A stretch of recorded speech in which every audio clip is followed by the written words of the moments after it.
जब परमेश्वर भगवान कृष्ण का सर्वोच्च व्यक्तित्व भौतिक जगत में दिखाई देता है तो उनके साथ उनका विस्तार अनंत शेष या संकर्षण, जिसे हम आमतौर पर बलराम के रूप में जानते हैं।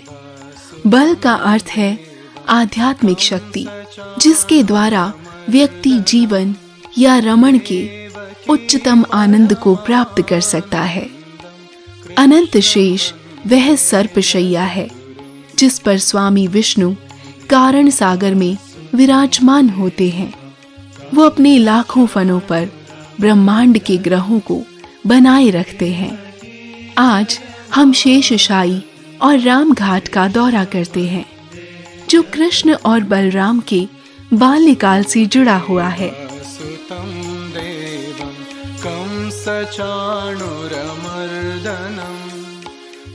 जैसे ही हम उत्तर प्रदेश की सीमा पार करके हरियाणा में प्रवेश करते हैं, एक अत्यंत मनोहर सरोवर दिखाई देती है, जिसके किनारे पर 500 साल पुराने वृक्ष खड़े हैं। उसी एक किनारे पर शेषशायी मंदिर है, जहां से आज की परिक्रमा हम प्रारंभ करें। अतसि पुष्प संकाशं हारनूपुरशोभितं रत्नकङ्कणकेयूरं कृष्णं वन्दे जगद्गुरुम्। शान्ताकारं भुजगशयनं पद्मनाभसुरेशं विश्वधारं गगनसदृशं मेघवर्णं शुभांगं लक्ष्मीकान्तं कमलनयनं योगी हृदयानगम्यं वंदे विष्णु भवभयहरं सर्वलोकैकनाथम। एक बार श्रीमती राधा रानी और कृष्ण के बीच में वार्तालाप चल रही थी। वार्ता करते करते शेषशायी का विषय आया। श्रीमती राधा रानी के हृदय में इच्छा जागृत हुई कि वे भी भगवान के इस रूप को, जिसमें वे शेष नाग के ऊपर, अनंत शेष के ऊपर अपनी योग विद्रा में विराजमान है, उनके दर्शन करना चाहती। भगवान कृष्ण जो अपने भक्तों की इच्छा पूरी करते हैं, उन्होंने श्रीमती राधा रानी की इस इच्छा को इसी जगह पर पूरा किया। उन्होंने अनंत शेष जो लक्ष्मी भगवान के स्वामी हैं, जो योगियों के अंतिम लक्ष्य हैं, उन विष्णु भगवान के दर्शन कृष्ण ने राधा रानी को यहाँ कराया। यह मंदिर उसी का प्रतीक है।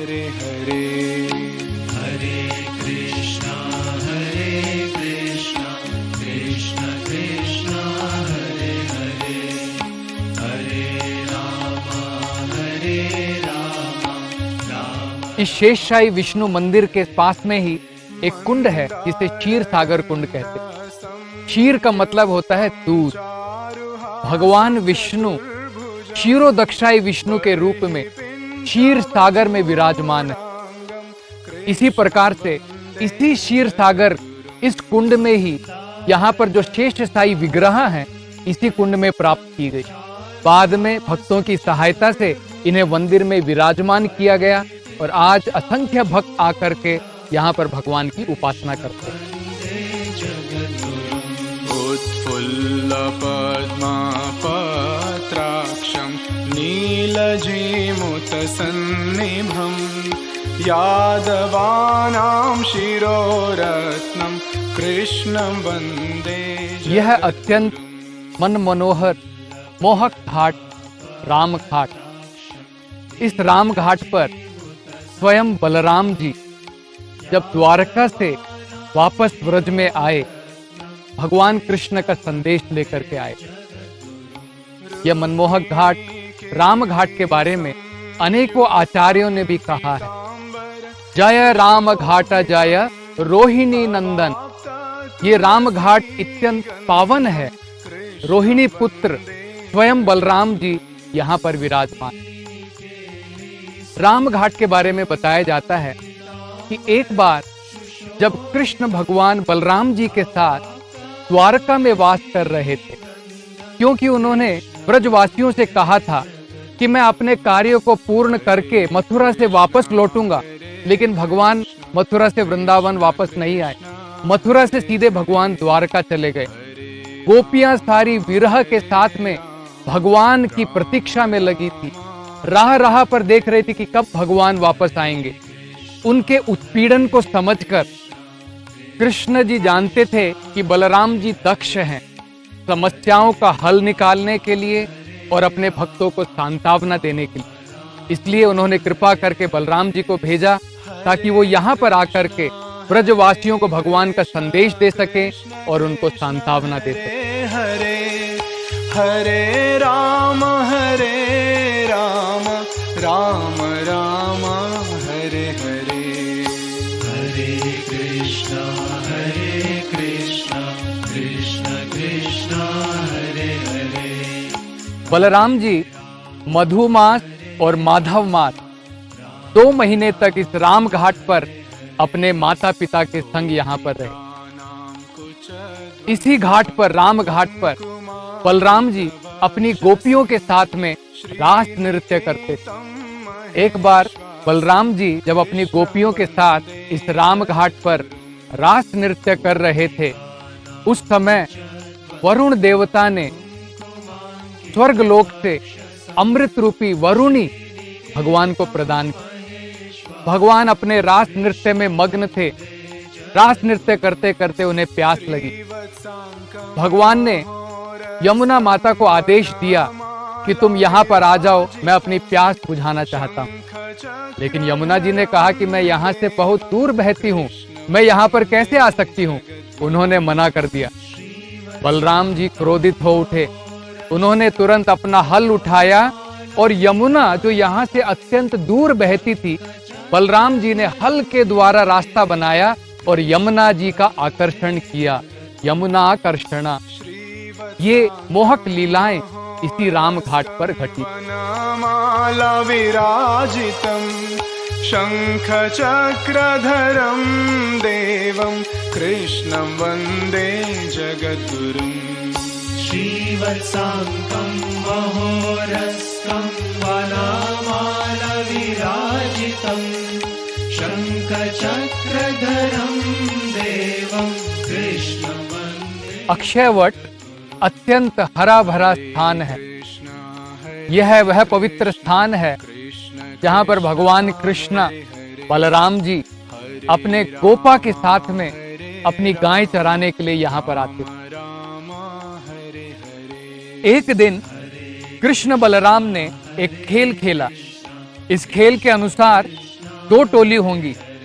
जो टोली हार जाएगी वे सारे सदस्य जीती हुई टोली के सदस्यों को इस अक्षयवट से यमुना के किनारे तक कंधों के ऊपर सवार करके लेके जाएंगे। कृष्णा एक टोली में थे, बलराम दूसरी टोली में थे। श्रीधाम बलराम जी की टोली के सदस्य थे। कृष्ण को अपनी टोली पूरी करने के लिए एक सदस्य की आवश्यकता थी। उस समय एक नया सखा वहां कृष्ण की टोली में भाग लेने आया। कृष्ण तुरंत पहचान गए, यह नया सखा असल में कौन है। यह नया सखा असल में एक असुर था जिसे कंस ने भेजा था। उसका नाम था प्रलंबासुर। ये जानते हुए भी कृष्ण ने उसको इस खेल में भाग लेने का अवसर प्रदान किया। कंस ने प्रलंबासुर को कृष्ण को मारने से पहले बलराम का वध आवश्यक बताया था, क्योंकि वे हमेशा कृष्ण की रक्षा में तत्पर रहते हैं।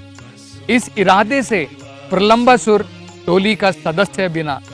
जब खेल प्रारंभ हुआ तो कृष्ण की टोली हार गई और खेल के नियम के अनुसार अब कृष्ण को श्रीधाम को अपने कंधों के ऊपर और उस नए सखा को बलराम को अपने कंधों के ऊपर अक्षयवट से यमुना के उस किनारे तक लेकर जाना था।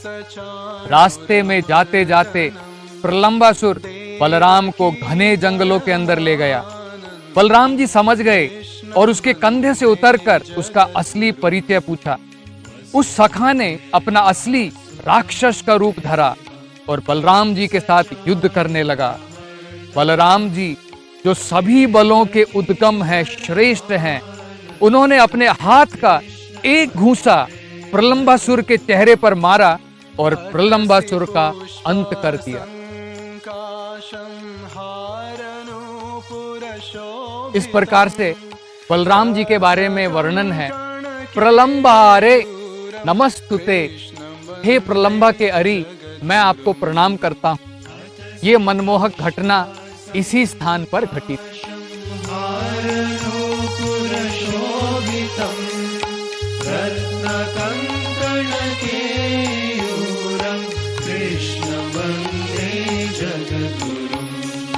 कुटीलालक संयुक्तम पूर्णचंद्र निभा। यह रम्य स्थान तपोवन अत्यंत ही शांत क्षेत्र है।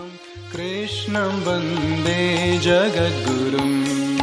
कुटीलालक संयुक्तम पूर्णचंद्र निभाननम। यह वह स्थान है जहाँ पर गोपिका स्त्री उन्होंने कात्यायनी माँ की पूजा की, क्योंकि उनकी इच्छा थी कि वो कृष्ण को अपने पति के रूप में प्राप्त करना चाहती थी।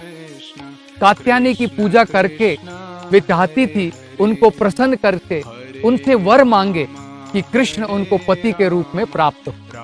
मार्गशीरा के महीने में सभी गोपियां मिलकर के इस स्थान पर आई।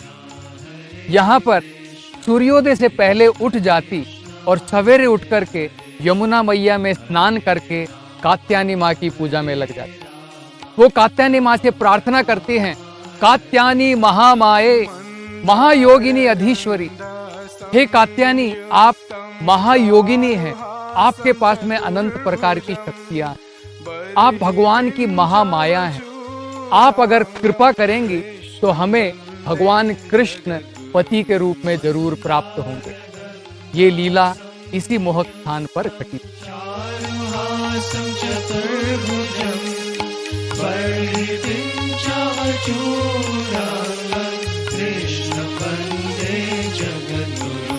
उत्फुल्ल पद्मा पत्राक्षम नीलजीमुत सन्निभम। हमने अभी अभी भगवान के विष्णु के रूप में और उनके पूर्ण विस्तार बलराम के रूप में उनकी सभी शक्तिशाली विशेषताओं को प्रकट करने के लिए लीलाओं के बारे में सुना।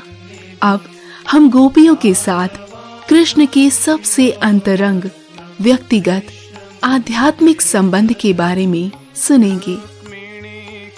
देवी कात्यायनी दुर्गा है, जो भगवान शिव की पत्नी है। अविवाहित लड़कियां एक अच्छे पति के साथ आशीर्वाद पाने के लिए प्रार्थना करती हैं। ये कात्यायनी का मंदिर है, जहाँ अविवाहित गोपी लड़कियां एकत्र होती हैं भगवान कृष्ण की पत्नियां बनने के लिए। तपोवन में अल्पाहार के साथ 1 महीने तक गोपियों ने कात्यायनी माँ का व्रत किया। जब ये व्रत समाप्त होने के निकट आया, उससे पहले ये सारी गोपियां तपोवन से यमुना नदी के किनारे इस घाट के पास आई। यमुना में स्नान करने के लिए उन्होंने अपने वस्त्र निकालकर कदम वृक्ष के नीचे रखे और यमुना नदी में स्नान करने लगे।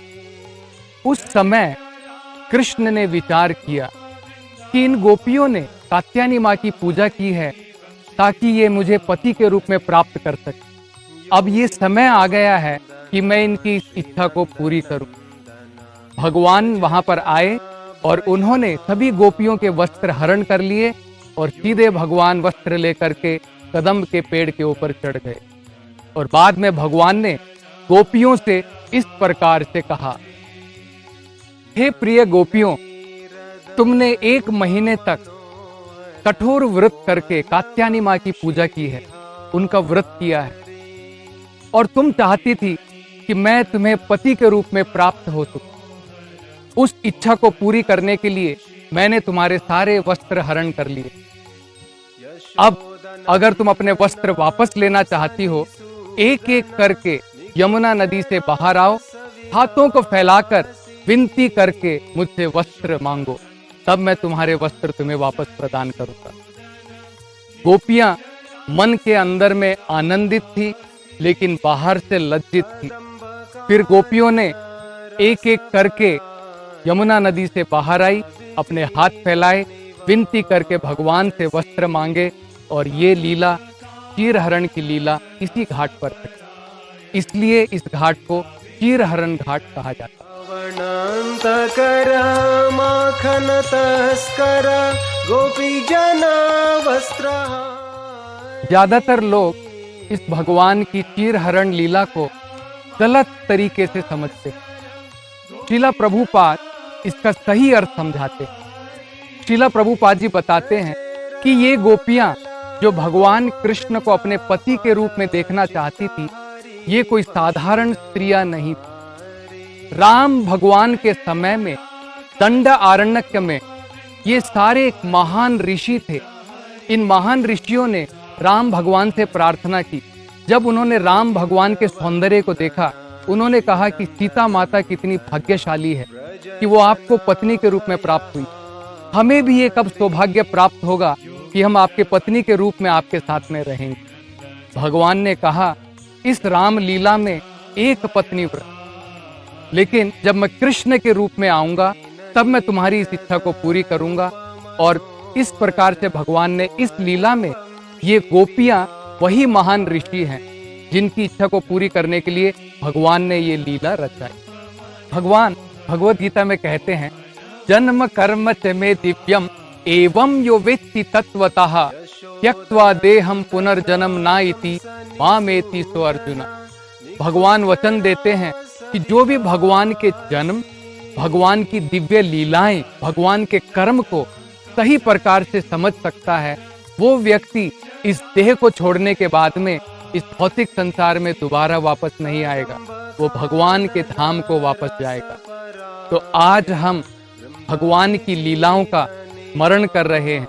इस चीर घाट पर यमुना नदी के किनारे आज हम अपनी परिक्रमा को, भगवान की इन लीलाओं का ध्यान करके अपनी परिक्रमा को विराम देते हैं।